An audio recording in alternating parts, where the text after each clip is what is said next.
Hey everybody, welcome back to a new episode of Get Into It. I am Ramona Remisat, intuitive guidance coach, speaker, and co-author of 2 Amazon bestsellers. Sorry I'm late. Time flies when you're having fun. I realized I looked up at the clock and went, we were supposed to do this 10 minutes ago. So my apologies. I got out of my routine doing it today at a new time. Today we're going to do something a little bit different. We're going to do viewer's choice. So I've had some questions, hold on, these are bugging me.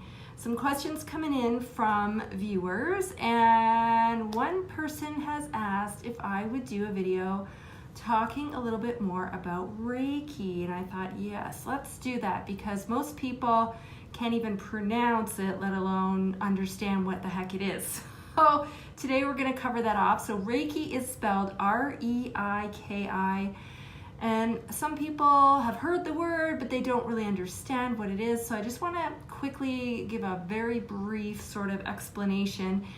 I describe it as a balancing practice. It is about balancing the energy that we are made of, right? Everything is energy. So that is the dynamic of, or the building block of the universe, right? Everything is built from energy. So within us, we have what we call the life force energy that flows around through us. It's kind of like a circuit. If you know anything about electronics, the electrical current, right? How it flows. And if there are things getting in the way, if that flow is not optimal, we can feel off balance.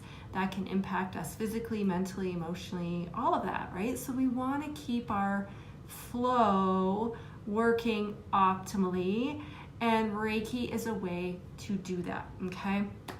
So this is specifically, I want to answer 3 things that she asked. I have it here on my sticky, you know I'm a sticky note person, right? How to prepare for a Reiki session, what to do or what to expect during a Reiki session, and what to do following a Reiki session. This question comes from Melissa. So thank you, Melissa, for asking this. Great question. Because I have been a Reiki practitioner for a long time, I kind of assume people know things that maybe they don't know about. So this is great. Number 1, I do want to address this first and foremost. If you do go to somebody for Reiki, it is a good idea to just check and make sure that they are registered with some kind of a governing body, okay? So I'm a member of the Canadian Reiki Association. We have rules and regulations we need to follow. There's things that we need to do in order to become certified with the Canadian Reiki Association. So you can go to the Canadian Reiki Association website and check for a practitioner in your area. And that is always a good idea. And if you're not in Canada, there are similar organizations in the States. Hi, Ariana, nice to have you here. Okay, so that's the first thing that I just wanted to share, because not all Reiki training is equal. You know, when I first Googled Reiki training, oh my God, some of the stuff that came up was a little bit frightening. Okay, so I worked with a teacher locally who I went, and worked with her, and it wasn't just like a weekend and here you go. It was over a prolonged period of time. She had extra training for us to practice and hone our skills. Okay, so that's what I'm saying about that. All right, so how do you prepare for a Reiki session? Really, there's not much to do. I would suggest, wearing some loose, comfy clothing, right, so that you're not constricted. You're gonna lay on a massage table, and you'll be fully clothed throughout the entire session, but you want to be comfortable. So that might mean some layers. If it's winter, make sure you've got something warm on your feet. Usually they will cover you with a blanket if it is winter, so you have that extra warmth, because when you're relaxing, you know how your body has a natural tendency to start to cool off, right? So you'll have that, and I would suggest not having anything too stimulating before you go, right? If you're going for a session in the morning, you maybe don't want to load up on a bunch of coffee before you go, because you'll be kind of jittery and not being able to relax fully. So whatever is going to help you be in a relaxed state would be ideal. So the comfy clothing, maybe not even wearing any jewelry, just nothing constricting, so you can fully relax. So think about any same idea of how you would prep to go for a massage would kind of be the same steps that you would want to take for preparing for a Reiki session. So that's really pretty much it. There's nothing else that you really need to do. What to expect? Okay, so basically, like I already said, you're probably gonna have some paperwork to fill out, answer a few questions, have a little chit chat with your practitioner before you hop right up on the table. They might ask you, are you experiencing any physical symptoms, anything specifically that you want to, address in the session? And following that, you will again get onto the massage table, fully clothed, and they may cover you with a blanket, as I said, and you'll just close your eyes and relax. And then the practitioner will start by placing their hands either directly on the body or slightly above, just a couple of inches above. Okay, it's not a manipulative type of a treatment. It's not like a massage, right? They're just going to be very gently placing their hands on you, and they'll start at your head, working down to your feet. Then you will flip over onto your stomach. And I should have mentioned that. You start on your back, face up. Then after you work down to the feet, you will flip over onto your stomach, and they'll do the same process again. Okay, usually at the halfway marks, I have my person sit up, drink some water, and then we continue. Okay, so that's it.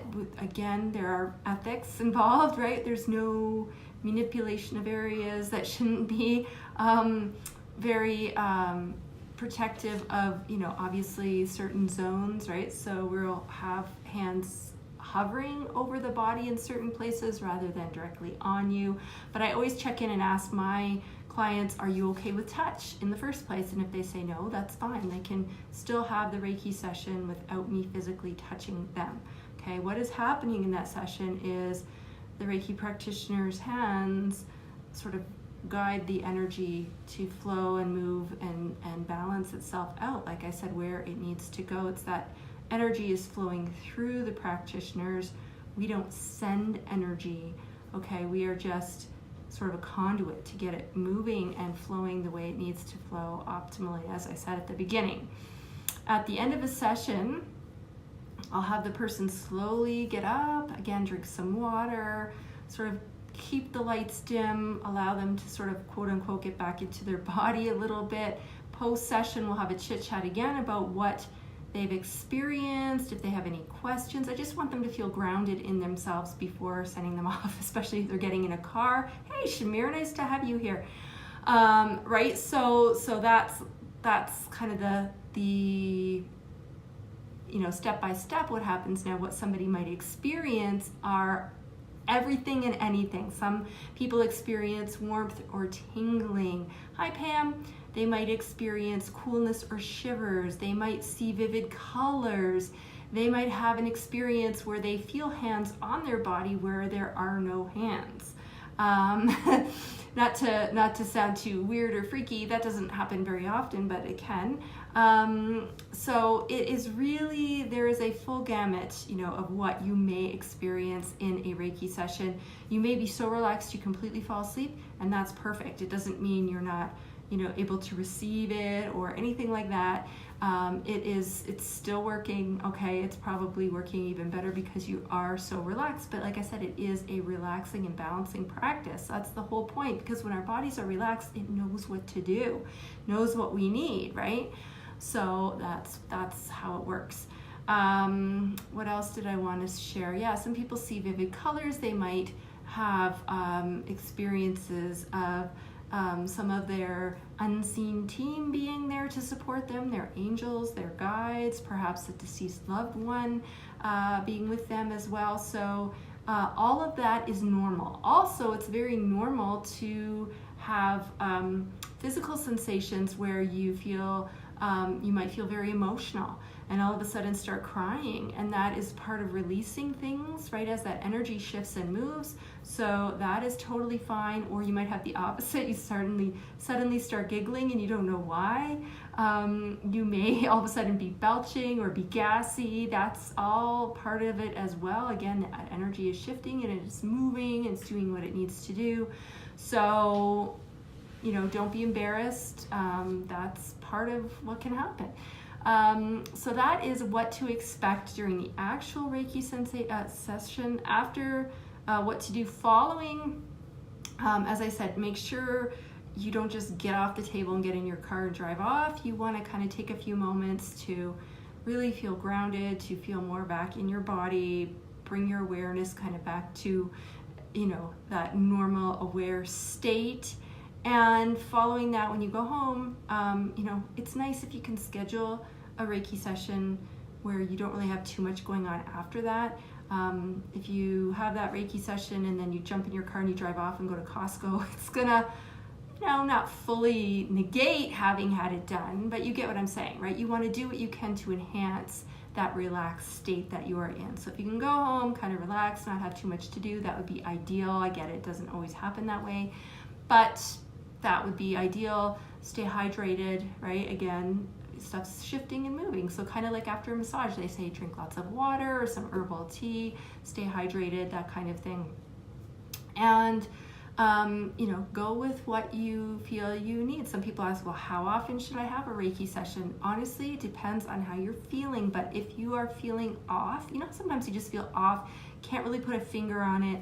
That's usually a signal that something is blocked up in that circuitry. Like I said, our energy circuitry, and it might not be a bad idea to go in and have a Reiki session. Now, what do you do if you don't live near somebody who can provide you with Reiki? Here's a really cool thing, you guys. Reiki can be done remotely. Now, I know some people are like, what? How the heck does that happen? So as a Reiki practitioner, I don't physically have to be having my hands on a person in front of me. Reiki can be done remotely. So how that works is, if somebody is maybe not well and people are like, send prayers to so-and-so, it's kind of like working on that same concept of, again, everything is energy, right? Energy flows all around us. How do we get, radio signals, and that crosses continents and all that kind of stuff, right? So it's on that same principle. So what I do for a remote session is I have sort of still, my table set up. I have a very long pillow, which works sort of as the stand-in for the person, and sort of still imagining as I'm placing my hand on different parts, it is corresponding with those parts on the physical person. Now, if somebody has never had remote Reiki done, I do recommend that when they're having it done, they are doing that when they are just kind of hanging out at home. They're just relaxing. Could even be them going to bed, that's fine. But maybe not a great idea if I'm doing Reiki remotely and they're driving in rush hour traffic, you know what I mean? Right? After you've maybe experienced it a couple times and you know how to react, you maybe don't need to be, doing that thing, but I think it's still a good idea to be not in a workplace, not somewhere where you need to be fully engaged mentally, that kind of stuff, right? So Noah just rambled through a whole bunch of stuff and I went through it pretty quickly. Anybody have any questions, please feel free to type it in. Let me know if this was helpful. But like I said, again, you want to work with somebody who is accredited, ideally with something like the Canadian Reiki Association. And as I said, you can go on their website and look up practitioners in your area. I am accredited with them, and there are many practitioners locally that I know of. In the immediate Calgary area, there's similar organizations in the US, so you can look that up. And if you are interested in Reiki training, one key thing I want to mention about that is, again, look up for reputable teachers. Often on those websites, you can also look for teachers in your area. But you'll want to look for somebody who offers support beyond the typical training, who offers something called a Reiki Share. These are sort of weekly practice sessions where you go with a bunch of people, you take turns on the table, you have short sessions with each person, but it gives you an opportunity to experience working with that Reiki energy and feeling what it's like, and asking. Then you have the teacher there too, and you can ask questions, right? This isn't something you just do in a weekend, you get the certificate and off you go. It takes some practice and, being able to understand what's happening in the moment is a really great thing. So I know there are teachers who offer Reiki training on the internet. I still think it works best if you are in person with your teacher. So that's my 2 cents on that, okay? All right, so we did it. Sorry for being late. If you have a question that you would like me to address on here and do a video about, post it below. That would be awesome. Always excited to know what you guys want to know more about. So thank you again, Melissa, for submitting that question about Reiki. And if anybody out there is interested in a Reiki session, feel free to post a note here or send me a private message. If you have more questions, I'm happy to answer them for you. All right, oh, I should mention one extra thing. When I do my sessions with my clients, after the session, they get a report. So what I do is I forgot this part, I do a scan prior to actually beginning the session, so I get a sense of what is happening inside the various energy centers in the body, right? We have our chakras, right, that are energy centers, so I check in with them. And it's kind of like when you go for a makeover, you have your before picture and then your after picture, so I see what's happening before and what needs to be worked on, you know, or what work is going to happen during the Reiki session. So after, I can send them a report and say, here's what I saw, here's what I experienced, here are some things that you can do to keep these areas working optimally, like whatever their weak chakras are. I give them some actual things they can do at home on their own to keep the energy flowing and moving optimally in those areas. So that's a little something extra that I provide to my clients. Not everybody does that, but I like to do that because telling them after the session, you're kind of spaced out a little bit. And especially if they're new to this, they're not going to understand. I'm talking about sacral chakra, root chakra, which do each ones do. So all of that is in the report. What is that chakra responsible for? How can you tell when it is out of whack? And then here's some tools that you can use to kind of keep it going on its own. So so I just wanted to mention that as well. All right, guys, thank you for watching. Have a fantastic week. We'll be back next week, and we'll talk to you then.